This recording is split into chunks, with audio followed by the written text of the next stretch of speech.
ಓಂ ಶ್ರೀ ಗುರುಭ್ಯೋ ನಮಃ. ಅಮ್ಮನ ಡೈರಿಯಲ್ಲಿ ಒಂದು ಹೊಸ ಸರಣಿಯನ್ನು ಆರಂಭಿಸ್ತಾ ಇದ್ದೀವಿ. ಮಕ್ಕಳಿಗೆ ಮನೆಯಲ್ಲೇ ಹೇಗೆ ರುಚಿಕರವಾದ ಹಾಲನ್ನು, ಆರೋಗ್ಯಕರವಾದ ಹಾಲನ್ನು ಹೇಗೆ ತಯಾರಿಸಬಹುದು, ಹೇಗೆ ಮನೆಯಲ್ಲಿ ನಮ್ಮ ಅಡುಗೆ ಮನೆಯಲ್ಲಿ ಸಿಗುವಂತಹ ಸಾಮಗ್ರಿಗಳನ್ನು ಬಳಸಿನೇ ಆರೋಗ್ಯಕರವಾದ ಪೇಯವನ್ನು ಮಕ್ಕಳಿಗೆ ಕೊಡಬಹುದು ಅನ್ನೋದನ್ನು ಈ ಸರಣಿಯಲ್ಲಿ ಹೇಳ್ತಾ ಇದ್ದೀನಿ. ಇವತ್ತು ಹಸಿ ಜೀರಿಗೆ, ಬಿಸಿ ಜೀರಿಗೆ ಹಾಲು, ಇದನ್ನು ಹೇಗೆ ಮಾಡೋದು ಅಂತ ತೋರಿಸ್ಕೊಡ್ತೀನಿ. ಇದನ್ನು ಯಾಕಾಗಿ ಮಾಡೋದು ಅಂತ ಹೇಳ್ತೀನಿ. ಮೊದಲನೇದಾಗಿ, ಸಾಮಾನ್ಯವಾಗಿ ಬಾಡಿನಲ್ಲಿ ಹೀಟ್ ಆಗಿರುತ್ತೆ. ಕೆಲವೊಂದು ಸಲ ಹೊಟ್ಟೆಯಲ್ಲಿ ಗರ್ಮಿ, ನೆತ್ತಿನಲ್ಲಿ ಥಂಡಿ ಅಂತ ಹೇಳ್ತಾರೆ ನಮ್ಮ ಕಡೆಗೆ. ಹೊಟ್ಟೆಗೆ ಹೀಟ್ ಆಗಿರುತ್ತೆ, ಮೂಗಲ್ಲಿ ಸುರಿತಾ ಇರುತ್ತೆ ಶೀತ ಮಕ್ಕಳಲ್ಲಿ.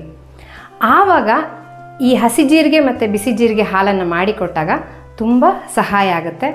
ಜೊತೆಗೆ ಅದು ಅಲ್ಲದೇನೂ ಕೂಡ ವಾರದಲ್ಲಿ 2-3 ಸಲ ಈ ಹಾಲನ್ನು ಎಲ್ರಿಗೂ ಮಾಡಿ ಕೊಡಬಹುದು. ತುಂಬ ಒಳ್ಳೆಯ ಪೇಯ ಇದು. ಈಗ ಹಸಿ ಜೀರಿಗೆ, ಬಿಸಿ ಜೀರಿಗೆ ಹಾಲನ್ನು ಹೇಗೆ ಮಾಡೋದು ಅಂತ ನೋಡೋಣ.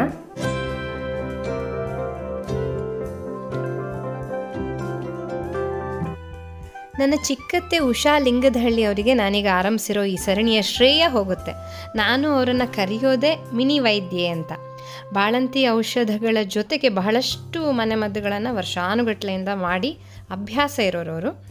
ಬಾಯಲ್ಲೇ ಥಟ್ಟಂತ ಹೇಳೋ ಅವರ ಈ ವಿದ್ಯೆ ಉಳಿಲಿ, ಆಮೇಲೆ ಇನ್ನಷ್ಟು ಜನಕ್ಕೆ ತಲುಪಲಿ ಅನ್ನೋ ಕಾರಣಕ್ಕೆ ಈ ವಿಡಿಯೋ ಸರಣಿ ಆರಂಭಿಸ್ತಾ ಇದ್ದೀನಿ. ಇಲ್ಲಿ ನಾನು ಉಷತ್ತೆಯ ಈ ವಿದ್ಯೆಯನ್ನು ನಿಮಗೆ ತಲುಪಿಸೋಕೆ ಮೀಡಿಯೇಟರ್ ಅಷ್ಟೇ, ಪರಿಣತಿಯಷ್ಟು ಅವರದ್ದೇನೆ.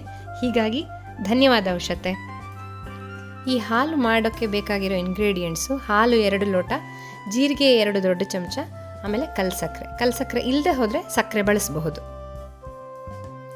ಇಲ್ಲಿ 1 ದೊಡ್ಡ ಚಮಚ ಜೀರಿಗೆನ ತಗೊಂಡಿದ್ದೀನಿ. ಇದನ್ನೀಗ ಒಲೆ ಮೇಲೆ ಇಟ್ಕೊಂಡು ಬಿಸಿ ಮಾಡ್ಕೊಳ್ಳೋಣ. ಇದನ್ನು ತುಂಬ ಹೊತ್ತು ಬಿಸಿ ಮಾಡೋ ಅವಶ್ಯಕತೆ ಇರಲ್ಲ. ಸಾಮಾನ್ಯ ಇಷ್ಟು ಜೀರಿಗೆ 30-40 ಸೆಕೆಂಡ್ ಒಳಗಡೆ ಚಟ್ ಅನ್ನೋಕ್ಕೆ ಶುರುವಾಗುತ್ತೆ. ಲಾಸ್ಟಿಗೆ ತುಂಬ ಕಾಯಿಸಿ ಅದನ್ನು ಕಪ್ಪು ಮಾಡೋದು ಬೇಡ. ಇದೇನಪ್ಪ ಈ ಚಿಕ್ಕ ಎಣ್ಣೆ ಬಾಣಲೆ ಅಥವಾ ತಡ್ಕ ಕಡಾಯಿ ಈ ಥರ ಇದೆ ಅಂತ ಅಂದ್ಕೋಬೇಡಿ. ಸುಮಾರೊಂದು 20-25 ವರ್ಷ ಹಳೆಯ ಪಾತ್ರೆ ಇದು. ನಮ್ಮ ಕಡೆ ಇದನ್ನು ಒಗ್ಗರಣೆ ಹುಟ್ಟು ಅಂತ ಕರಿತೀವಿ. ಜೀರಿಗೆ ಈಗ ಬಿಸಿಯಾಗಿದೆ, ಬಣ್ಣನೂ ಸ್ವಲ್ಪ ಬದಲಾಗುತ್ತೆ, ಆಮೇಲೆ ಚಟ್ ಅಂತ ಅನ್ನತ್ತೆ, ಗೊತ್ತಾಗುತ್ತೆ ನಿಮಗದು. ಬಿಸಿ ಜೀರಿಗೆ ತಣದ ಮೇಲೆ ಮಿಕ್ಸಿಗೆ ಹಾಕ್ಕೊಂಡಿದ್ದೀನಿ. ಇದು ಹಸಿ ಜೀರಿಗೆ ಇಟ್ಕೊಂಡಿರೋದು, ಅದನ್ನು ಇವಾಗ ಹಾಕ್ತಾಯಿದ್ದೀನಿ ಮಿಕ್ಸಿಗೆ. ಇವೆರಡನ್ನೂ ಮಿಕ್ಸ್ ಮಾಡಿಕೊಂಡು ಚೆನ್ನಾಗಿ ಗ್ರೈಂಡ್ ಮಾಡೋಣ. ಈ ಥರ ಫೈನ್ ಪೌಡರನ್ನು ರೆಡಿ ಮಾಡ್ಕೋಬೇಕು. ಇಷ್ಟು ತಯಾರು ಮಾಡಿ ಇಟ್ಟ ಮೇಲೆ ಒಲೆ ಮೇಲೆ 2 ಲೋಟದಷ್ಟು ಹಾಲನ್ನು ಇಟ್ಟು ಬಿಸಿ ಮಾಡ್ಕೋಬೇಕು. ಬಿಸಿ ಆದ ಮೇಲೆ 1.5 ಚಮಚದಷ್ಟು ಈ ಮಾಡಿಟ್ಟಿರೋ ಪೌಡ್ರಲ್ಲಿ 1.5 ಚಮಚದಷ್ಟನ್ನು ಈ ಹಾಲಿಗೆ ಹಾಕಿದ್ರೆ ಸಾಕಾಗುತ್ತೆ. ಉಳಿದಂತೆ ಆ ಪೌಡ್ರನ್ನ ಇಟ್ಕೊಂಡ್ರೆ ಇನ್ನೊಂದ್ಸಲಿ ಹಾಲು ಮಾಡೋದಕ್ಕೇ ನಮಗಾಗುತ್ತೆ. ಇದಕ್ಕೆ ರುಚಿಗೆ ತಕ್ಕಷ್ಟು ಕಲ್ಸಕ್ಕರೆಯನ್ನು ಆ್ಯಡ್ ಮಾಡ್ತಾಯಿದ್ದೀನಿ. ಕಲ್ಸಕ್ಕರೆ ಒಂದು ವೇಳೆ ಇಲ್ಲ ಅಂತಂದರೆ ಸಕ್ಕರೆಯನ್ನು ಹಾಕ್ಕೋಬೋದು, ಆದರೆ ಕಲ್ಸಕ್ಕರೆ ಇದ್ದರೆ ಬೆಟರ್. ಯಾಕಂದರೆ ಇದು ಶೀತ, ನೆಗಡಿ, ಥಂಡಿಗೆ ಬಹಳ ಒಳ್ಳೆಯದು ಕಲ್ಸಕ್ಕರೆ. ಕೆಂಪು ಕಲ್ಸಕ್ಕರೆ ಸಿಕ್ಕರೂ ಬಹಳ ಒಳ್ಳೆಯದೇ. ಈ ಹಾಲು 1-2 ಕುದಿ ಬರಲಿ. ಹಾಗೆಯೇ ಒಂದು ವೇಳೆ ಕಲ್ಸಕ್ಕರೆ ಕರಗ್ತಾ ಇಲ್ಲ ಅಂತಂದರೆ ಕಲ್ಸಕ್ಕರೆಯನ್ನು ಹುಡಿ ಮಾಡಿಟ್ಕೊಂಡ್ರೆ, ಮಿಕ್ಸಿ ಮಾಡಿಕೊಂಡ್ರೆ ಕೆಲಸ ಇನ್ನೂ ಸುಲಭ ಆಗುತ್ತೆ. ಈ ಹಾಲನ್ನು 6 ತಿಂಗಳು ದಾಟಿರೋ ಮಗುವಿಂದ ಹಿಡಿದು ದೊಡ್ಡವ್ರ ತನಕನೂ ಕೊಡಬಹುದು.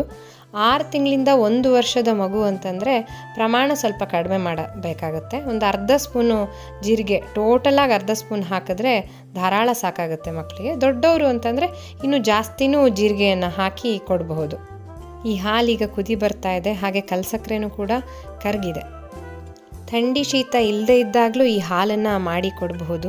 ಬರೀ ಹಾಲು ಕೊಟ್ಟಾಗ ಎಲ್ಲಿ ಕಫ ಕಟ್ಕೊಳ್ಳುತ್ತೋ ಅಂತ ಇರುತ್ತಲ್ಲ, ಆವಾಗ ಈ ಹಾಲನ್ನು ಕೊಡಬಹುದು. ವಾರದಲ್ಲಿ 2-3 ಸರಿನೂ ಇದನ್ನು ಕೊಡಬಹುದು. ಹಾಲು ಚೆನ್ನಾಗಿ ಕುದ್ದು ರೆಡಿಯಾಗಿದೆ. ನಾವೀಗ ಇದನ್ನು ಸೋಸ್ಕೊಳ್ಳೋಣ. ಮಾರ್ಕೆಟಲ್ಲಿ ಬೇರೆ ಬೇರೆ ಥರದ ಮಕ್ಕಳಿಗೋಸ್ಕರನೇ ಪೌಡ್ರುಗಳು ಸಿಗುತ್ತೆ, ಹೆಸರು ಹೇಳಲ್ಲ. ಅದನ್ನು ಕೊಡಬೇಕೋ ಬೇಡವೋ ಅಂತ ಗೊಂದಲ ಇರುತ್ತೆ. ಆವಾಗ ರೀಪ್ಲೇಸ್ಮೆಂಟ್ ಆಗಿ ಈ ಹಾಲನ್ನು ಬಳಸಬಹುದು. ತುಂಬ ರುಚಿಯಾದ ಹಸಿ ಜೀರಿಗೆ, ಬಿಸಿ ಜೀರಿಗೆ ಹಾಲು ತಯಾರಾಗಿದೆ.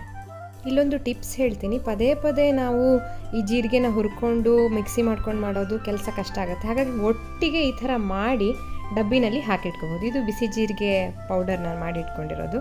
ಹಾಗೆಯೇ ಇನ್ನೊಂದು ಡಬ್ಬ, ಇದು ಹಸಿ ಜೀರಿಗೆಯ ಡಬ್ಬ. ಹೀಗೆ ಒಟ್ಟಿಗೆ ಮಾಡಿ ಇಟ್ಕೊಂಡ್ಬಿಟ್ರೆ ಕೆಲಸ ಸುಲಭ ಆಗುತ್ತೆ. ಆಯುರ್ವೇದದಲ್ಲಿ ಜೀರಿಗೆಗೆ ಬಹಳ ಮಹತ್ವದ ಸ್ಥಾನ ಇದೆ. ಕಫ ಮತ್ತು ವಾತದೋಷ ಎರಡಕ್ಕೂ ಕೂಡ ಇದನ್ನು ಬಳಸಲಾಗುತ್ತೆ. ಹಾಗೆಯೇ ಗ್ಯಾಸ್ಟ್ರಿಕ್ಕು, ಆ್ಯಸಿಡಿಟಿ ಇಂಥದ್ದಾದಾಗ ಮನೆಯಲ್ಲೇ ಮಾಡಿಕೊಡ್ಬೋದಾಗಿರುವಂತಹ ಒಂದು ಪರಮೌಷಧ ಜೀರಿಗೆ. ಹಸಿ ಜೀರಿಗೆ, ಬಿಸಿ ಜೀರಿಗೆ ಹಾಲನ್ನು ಮನೆ ಮಂದಿಗೆಲ್ಲ ಮಾಡಿಕೊಡಿ. ರುಚಿ ಹೇಗಿತ್ತು ಅಂತ ಖಂಡಿತ ಕಮೆಂಟ್ ಮಾಡಿ ತಿಳಿಸಿ, ತುಂಬ ಖುಷಿಯಾಗುತ್ತೆ. ಹಾಗೆಯೇ ಚಾನೆಲನ್ನು ಇನ್ನೂ ಸಬ್ಸ್ಕ್ರೈಬ್ ಮಾಡಿಲ್ಲ ಅಂದರೆ ದಯವಿಟ್ಟು ಮಾಡಿ, ಅದೇ ದೊಡ್ಡ ಪ್ರೋತ್ಸಾಹ. ನಮಸ್ಕಾರ.